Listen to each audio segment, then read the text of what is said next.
எல்லாருக்கும் வணக்கங்க. Iran America பேச்சுவார்த்தை தோல்வி அடைந்ததால் ஸ்ட்ரெய்ட் ஆஃப் ஹார்மஸ் கடல் பகுதியை நேவல் பிளாக்கெட்டால் முடக்கிய அமெரிக்க அதிபர் ட்ரம்ப், ஸ்ட்ரெய்ட் ஆஃப் ஹார்மஸ் கடல் பகுதியை அமெரிக்க ராணுவம் கைப்பற்ற முற்பட்டால் அரபு நாடுகள் மீது அதிபயங்கர தாக்குதல் நடத்துவோம், ஈரானின் IRGC ராணுவம் அறிவிப்பு. மத்திய கிழக்குல உச்சகட்ட போர் பதற்றம் ஏற்பட்டிருக்கக்கூடிய நிலைமையில அமெரிக்கா, இஸ்ரேல், ஈரான் நாடுகளுக்கு நடுவுல இப்ப என்ன நடந்துட்டு இருக்குதுன்றதை இந்த வீடியோல பார்க்கலாம் ஃப்ரெண்ட்ஸ். வீடியோக்குள்ள போறதுக்கு முன்னாடி நம்ம சேனலை மறக்காம சப்ஸ்கிரைப் பண்ணிக்கோங்க. அப்புறம் உங்க ஃபேமிலி அண்ட் ஃப்ரெண்ட்ஸுக்கும் ஷேர் பண்ணி சப்போர்ட் பண்ணுங்க. ஜியோ பாலிடிக்ஸ்ல நீங்க சின்னதா தெரிஞ்சுக்கிற தகவல்ன்றது உங்க வாழ்க்கையில நல்ல முடிவுகளை எடுக்கிறதுக்கு உதவுங்க. இப்போ வாங்க ஃப்ரெண்ட்ஸ், நம்ம வீடியோக்குள்ள போகலாம். ஒபாமா அதிபரா இருந்த காலத்துல தாங்க ஈரான் அமெரிக்காவுக்கு நடுவுல பேச்சுவார்த்தை நடந்து ஒரு சுமூகமான முடிவெல்லாம் ஏற்பட்டிருக்குது. அதுவே ட்ரம்போட ஆட்சி காலத்தை எடுத்துக்கிட்டீங்கன்னா நியூக்ளியர் டீல் என்ற ஒரு விஷயம் ரெண்டு நாடுகளுக்கு நடுவுல ஏற்பட்டது. ஆனா அதுலயும் ஒரு ட்விஸ்ட வச்சு இந்த நியூக்ளியர் டீல் எல்லாம் எங்களால ஏத்துக்க முடியாது, அதனால அதை கிழிச்சு போடுறேன்னு அந்த ஒப்பந்தத்தை தகர்த்துட்டு ஈரான் நாட்டுக்கு எதிரான செயல்பாடுகளை ட்ரம்ப் தீவிரப்படுத்துறதை தான் அவரோட வழக்கமாவே வச்சிருக்காருங்க. இப்படிதான் 2018 ஈரானோட நியூக்ளியர் டீல ட்ரம்பே கொண்டு வந்தாரு. அதுக்கப்புறம் அவங்க கண்டம் விட்டு கண்டம் பாயிர அணு ஏவுகணைகளை உருவாக்க முயற்சி பண்றாங்க.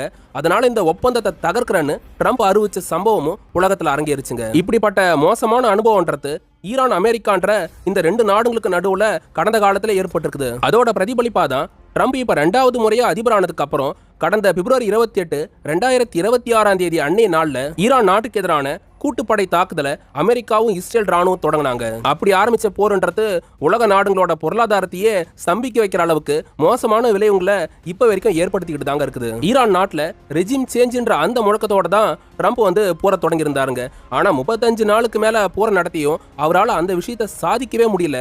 இதுக்கான மேஜரான ரீசன் சீனா, ரஷ்யாவோட மறைமுகமான தலையீடு தான் டிஃபென்ஸ் எக்ஸ்பர்ட்டுங்க பதிவு பண்ணிருக்காங்க. இப்படிப்பட்ட நிலைமையில ட்ரம்ப் என்ன விஷயத்தை அறிவிச்சிருந்தாருன்னா, நாங்க ஈரானோட அமைதி பேச்சுவார்த்தை நடத்த போறோம், அது சுமூகமான முடிவை எட்ட போகுதுன்ற மாதிரி அவர் தரப்புல சொல்லியிருந்தாரு. இதை முன் வச்சுதான் அமெரிக்காவோட துணை அதிபரா இருக்க JD Vanceம் அதுக்கப்புறம் ஈரானோட ஃபாரின் மினிஸ்டர் அவங்களோட சபாநாயகர் தலைமையில பேச்சுவார்த்தைன்றது நடந்ததுங்க. என்னதான் 21 மணி நேரம் பேச்சுவார்த்தை நடந்தாலும் அதுல எந்த ஒரு சுமூகமான முடிவும் எட்டப்படாம, ஒப்பந்தம் எதுவுமே ஏற்படாம அந்த பேச்சுவார்த்தை தோல்வியில முடிஞ்சு போச்சு. பாகிஸ்தான மீடியேட்டரா வச்சு நடந்த இந்த பீஸ் டாக்ன்றது எந்த முன்னேற்றமும் ஏற்படாதனால அமைதி பேச்சுவார்த்தை தோல்வி அடைஞ்சதுக்கு அமெரிக்கா தான் காரணம், ஈரான் தான் காரணம்னு ரெண்டு நாடுகளுமே மாறி மாறி குற்றச்சாட்டுங்களை முன் வச்சாங்க. ஃப்ரெண்ட்ஸ், இப்படி அமைதி பேச்சுவார்த்தைன்றது தோல்வி அடைஞ்ச காரணத்தினால ட்ரம்ப் என்ன பண்ண ஆரம்பிச்சிட்டாரு, மறுபடியும் வேதாள முருங்க மரம் ஏறின கதையா ட்ரம்ப் போர்ன்ற அந்த நகர்வுகளை ஈரானுக்கு எதிராக பண்ண ஆரம்பிச்சிட்டாருங்க. பேச்சுவார்த்தைன்றது ஏப்ரல் 11 நடந்தது, அது தோல்வியில முடிஞ்சு போச்சு.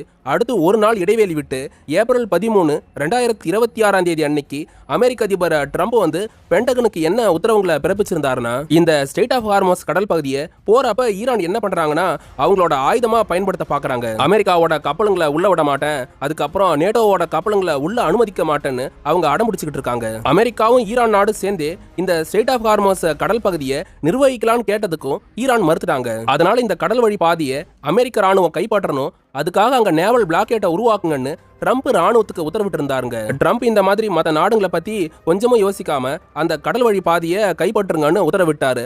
அதனால அவங்களோட ராணுவம் என்ன பண்ணிட்டாங்கன்னா, ஓமன் நாட்டை ஒட்டி ரொம்ப நெருக்கமா அமெரிக்க கடற்படைன்றது அங்க நேவல் பிளாக்கெட்டை உருவாக்க தொடங்கிட்டாங்க. இதனால வளைகுடா பிராந்தியத்துல கச்சா எண்ணெய், அதுக்கப்புறம் கேஸுங்களை ஏத்திக்கிட்டு இந்தியா உட்பட நிறைய நாடுகளுக்கு பயணிக்க இருந்த சரக்கு கப்பலுங்களும் ஸ்ட்ரெய்ட் ஆஃப் ஹார்மஸை கடக்க முடியாம முடக்கப்பட்டிருக்கிறதா குளோபல் மீடியாவா இருக்க தி கார்டியன் செய்தி வெளியிட்டு இருக்காங்க. இந்த மாதிரி ஸ்ட்ரெய்ட் ஆஃப் ஹார்மஸ்ல ட்ரம்ப் நேவல் பிளாக்கெட்டை உருவாக்கி இருக்கிறத பத்தி டிஃபென்ஸ் எக்ஸ்பர்ட்டுங்க என்ன சொல்லியிருக்காங்கன்னா, ஒரு நாள் அந்த கடல் வழி பாதையை மூடனாலே பல ஆயிரம் கோடி நஷ்டன்றது அரபு நாடுகளுக்கும் மற்ற உலக நாடுகளுக்கும் ஏற்படுது. அப்படிதான் ஏப்ரல் 7 முன்னாடி வரைக்கும் 35 நாளா ஈரான் அமெரிக்காவுக்கு நடுவுல நீடிச்ச போரால பல லட்சம் கோடி இழப்புன்றது உலக நாடுகளுக்கு ஏற்பட்டுச்சு. ஈரான் ஏதோ பெரிய மனசு பண்ணி இந்தியா உட்பட சில நட்பு நாடுகளுக்கு மட்டும் அந்த கடல் வழி பாதையை திறந்து வச்சாங்க. அதுலயும் வெடி வைக்கிற மாதிரி தான் ட்ரம்ப் இப்ப ஈரானுக்கு எதிராக போர் நகரங்களை தொடங்கிட்டாரு. ஏப்ரல் 7 இருந்து போர் நிறுத்தம் ஏற்பட்டிருந்த ஒரு 4-5 நாள் இடைவெளிக்குள்ளாரையே ஈரானோட IRGC ராணுவன்றது அந்த கடல் வழி பாதையில நிறைய கண்ணி வெடிங்களை புதைக்க ஆரம்பிச்சதா டிஃபென்ஸ் எக்ஸ்பர்ட்டுங்க சொல்றாங்க. இந்த மாதிரி அந்த கடல் வழி பாதையில கடல் கண்ணி வெடிங்களை புதைக்கிறது மூலமா ஈரான் என்ன பண்ண நினைக்கிறாங்கன்னா, நட்பு நாடுகளுக்கு மட்டும் நாம காட்டுற பாதையில அவங்க எந்த பிரச்சனையும் இல்லாம கப்பலுங்களை கொண்டு போகட்டும், மற்றபடி ஸ்ட்ரெய்ட் ஆஃப் ஹார்மஸ் கடல் பகுதியில அமெரிக்காவோட போர் கப்பலுங்க அவங்களோட சரக்கு கப்பலுங்க உள்ள நுழைஞ்சா அதை தாக்கி அழிக்கணும்னு தான் ஈரான் இந்த மாதிரி கடல் கன்னி வெடிங்களை புதைச்சிக்கிட்டு இருக்கிறதா டிஃபென்ஸ் எக்ஸ்பர்ட்டுங்க பதிவு பண்ணியிருக்காங்க. இப்போ அந்த கடல் கன்னி வெடிங்களை நீக்கி அந்த கடல் பாதையே அமெரிக்காவோட கட்டுப்பாட்டு கீழே கொண்டு வரதான் ட்ரம்ப் போர் கப்பலுங்களை அனுப்பி வச்சிருக்கிறதா தகவல் வந்திருக்குதுங்க. அந்த கடல் வழி பாதையில அமெரிக்கா நேவல் பிளாக்கேட்டை பண்ண ஆரம்பிச்சிருக்காங்க. அங்க நேவல் பிளாக்கேட்ன்றது என்னன்னு பாத்தீங்கன்னா அமெரிக்க கடற்படையில் இருக்க பிரிகேட் ஷிப்புங்க, டிஸ்ட்ராயர் ஷிப்புங்க, அதுக்கப்புறம் ஏர்கிராஃப்ட் கேரியரை பயன்படுத்தி அந்த கடல் வழி பாதையை முழுசா அடைக்கிறது தான் நேவல் பிளாக்கேட்னு சொல்லுவாங்க. இப்படி ஸ்ட்ரெய்ட் ஆஃப் ஹார்மோஸ்ல நேவல் பிளாக்கேட்டை உருவாக்குறது மூலமா வளைகுடா நாடுகள்ல இருந்து வர எண்ணெய் கப்பலுங்க, அதுக்கப்புறம் போர்க்கப்பல்ல தொடங்கி எந்த கப்பலுமே அந்த ஓமன் ஈரான் நாட்டுக்கு நடுவில் அமைஞ்சிருக்க ஸ்ட்ரெய்ட் ஆஃப் ஹார்மோஸ் கடல் பகுதியை அமெரிக்க போர்க்கப்பலை தாண்டி பயணிக்க முடியாம அங்கேயே தடுத்து நிறுத்தப்படுங்க. இந்த மாதிரி நேவல் பிளாக்கேட்ன்ற பேர்ல அந்த கடல் பாதையை அடைக்கிறது மூலமா அந்த இடத்த கைப்பற்ற முடியும்னு ட்ரம்ப் நினைக்கிறாருங்க. இப்படி அந்த பாதையை கைப்பற்றது மட்டும் இல்லாம அங்க ஈரானோட IRGC ராணுவம் புதைச்சு வச்சிருக்கிற கடல் கன்னி வெடிங்களை எடுக்கிறதுக்கும் அமெரிக்கா முடிவு பண்ணிருக்கிறதா குளோபல் மீடியாவா இருக்க தி அசோசியேட்டட் பிரஸ் செய்தி வெளியிட்டு இருக்காங்க. இப்படி ஈரான் கடல் பகுதியில நேவல் பிளாக்கேட்டை உருவாக்கின கையோட அமெரிக்காவோட டிஃபென்ஸ் சீஃபா இருக்கிற பீட்டர் எக்ஸெத் என்ன விஷயத்த பேசியிருக்காருன்னா, ஈரானுக்கு போரை தவிர்க்கிற விதமா கடைசி வாய்ப்பா தான் நாங்க பேச்சுவார்த்தைக்கு முன் வந்தோம். ஆனா ஈரானோட அரசாங்கன்றது அந்த பேச்சுவார்த்தையை பயன்படுத்திக்க தவறிட்டாங்க. ஈரான் அணு ஆயுத தயாரிப்பை கைவிடணும்ன்ற நியாயமான விஷயத்த முன் வச்சுதான் பேச்சுவார்த்தை நடத்தப்பட்டது. அதையும் ஈரான் சரியா புரிஞ்சுக்கல. உலக வல்லரசா திகழற அமெரிக்காவோட முரண்பட்டு நின்னதுனாலதான் இந்த பேச்சுவார்த்தை தோல்வி அடைஞ்சு போச்சு.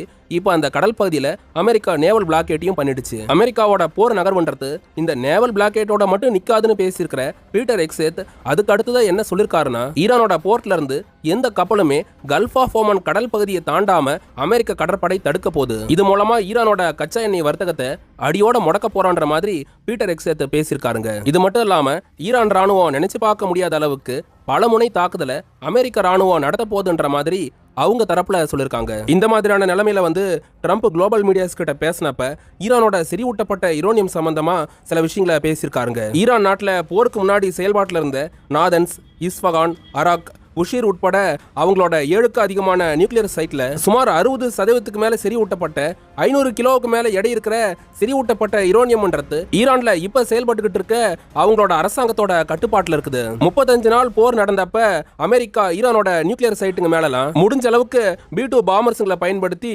GBU-57, GBU-28, GBU-72 மாதிரியான பங்கர் பஸ்டர் ஆயுதங்களை வச்சு நிறைய தாக்குதலை நடத்திருக்குது. 2025 நடந்த தாக்குதலை விட பல மடங்கு அதிகமான தாக்குதலை தான் இந்த 2026 போர்ல அமெரிக்கா நடத்தி காட்டியிருக்குது. ஈரான் அணு உலைகளுக்கு எந்த சேதமும் இல்லாம அமெரிக்கா நடத்தி முடிச்சிருந்த இந்த தாக்குதலால அமெரிக்காவை எதிர்க்கிறது நல்லதில்லைன்னு புரிஞ்சுக்கிட்டு எங்களோட முதல் கட்ட பேச்சுவார்த்தையை பாகிஸ்தான்ல ஈரான் நடத்தி இருந்தாங்கன்னு ட்ரம்ப் பேசியிருக்காருங்க. கடைசியா ட்ரம்ப் என்ன பேசியிருந்தாருன்னு பாத்தீங்கன்னா, அமெரிக்க ராணுவத்தோட இந்த வலிமையான தாக்குதல்ல அவங்களோட நியூக்ளியர் சைட்டுங்கெல்லாம் கடுமையான சேதத்துக்குள்ளா இருக்குது. இதுக்கு மேலலாம் ஈரானால அணு ஆயுதன்ற அந்த விஷயத்தை எட்டணும்னா அது கனவுலையும் சாத்தியப்படாது. இந்த அளவு அமெரிக்கா முயற்சிகளை பண்ணியிருந்தும் ஈரானோட கைவசம் செறிவூட்டப்பட்ட யுரேனியம்ன்றது இருந்துட்டு இருக்குது. ஈரான் ராணுவம் எப்படியோ ஒளிச்சு வச்சிருக்கிற அந்த செறிவூட்டப்பட்ட யுரேனியத்தை அமெரிக்கா கிட்ட அவங்களே முன் ஒப்படைச்சிடணும். ஒருவேளை அமெரிக்கா கிட்ட ஒப்படைக்க மனசு வரலனாலும் சர்வதேச அணுசக்தி ஒழுங்குமுறை ஆணையத்துக்கிட்டயோ இல்லைன்னா ரஷ்யா கிட்ட கூட அவங்க அதை ஒப்படைச்சிடலாம். ஆனா அமெரிக்கா எதிர்பார்க்கறது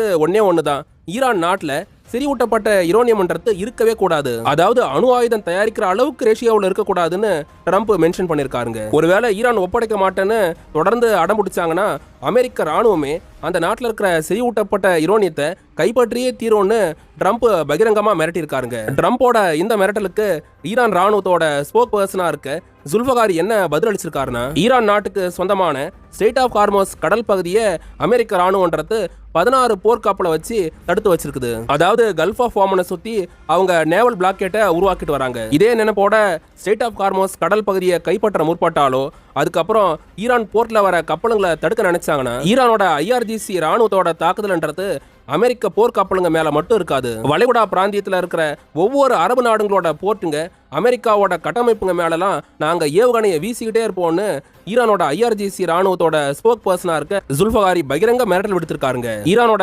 செறிவூட்டப்பட்ட யுரேனியத்தை ட்ரம்பால கைப்பற்ற முடியுமா? நீங்க என்ன நினைக்கிறீங்கன்றத கமெண்ட்ல பதிவு பண்ணுங்க. இதோட இந்த வீடியோவை முடிச்சுக்கிறேங்க. ஜியோ பாலிடிக்ஸ்ல வர ஒவ்வொரு அப்டேட்டுங்களையும் நாங்க துல்லியமா உங்களுக்கு வீடியோஸா கொடுத்துட்டு இருக்கிறோம். எங்களுக்காக நீங்க பண்ற பெரிய உதவி என்னன்னா சப்ஸ்கிரைப் பண்றது தாங்க. ஃப்ரெண்ட்ஸ், எங்களுக்கு சில நண்பர்கள் யூடியூபோட சூப்பர் தேங்க்ஸ் ஆப்ஷன் அதுக்கப்புறம் QR கோட் மூலமா உதவி பண்ணிட்டு இருக்காங்க. நீங்களும் உதவ நினைச்சு நினைச்சீங்கன்னா இந்த வழிகளை பயன்படுத்தி எங்களுக்கு உதவி பண்ணுங்க. உலக அமைதிக்காக போர் நடத்துறதா சொல்ற வல்லரசுங்களோட அதிபருங்க இந்த போருங்க எல்லாத்தையும் கைவிட்டுட்டு மக்களுக்கான அடிப்படை தேவையா இருக்கிற கல்வி, உணவு, மருத்துவத்துக்கு முக்கியத்துவம் கொடுக்கணும்னு நாங்க கேட்டுக்கிறோங்க. அடுத்து ஒரு டிஃபென்ஸ் ஜியோ பாலிடிக்ஸ் தகவலோட நாளைக்கு உங்களை வந்து சந்திக்கிறேன். அது வரைக்கும் உங்ககிட்ட இருந்து விடை பெறுவது ஆல் இன் தமிழ்.